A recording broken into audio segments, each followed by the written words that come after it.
నోట్లో నుంచి ఆ ఒక్క మాట ఈ రోజు నన్ను నిలబెట్టింది.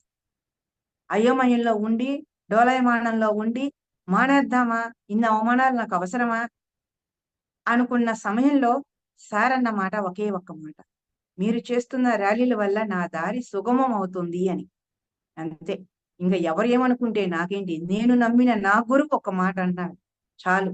నా గురువు దారి సుగమం అవుతాంది. ఇంక ఈ జన్మకి ఇది చాలు అనే అంటే గురువుగారు చెప్పే ఒక మాట మనలో వెలకట్టలేని ఒక కాన్ఫిడెంట్‌ని, ఆత్మ విశ్వాసాన్ని పెంచింది. చూడండి. మరి చార్మినార్ ర్యాలీ చేసినప్పుడు అలాగే జరిగింది. అనుకున్నాం ర్యాలీ అని. చార్మినార్ లాంటి ఏరియాలో చేస్తే కదా మన సత్తా తెలిసేది అని. కానీ అప్పుడు ఆ టైంలో కొంతమంది భయపెట్టారు. కొంతమంది వెనక్కి లాగారు. కొంతమంది తగ్గారు. రకరకాల ప్రయత్నాలు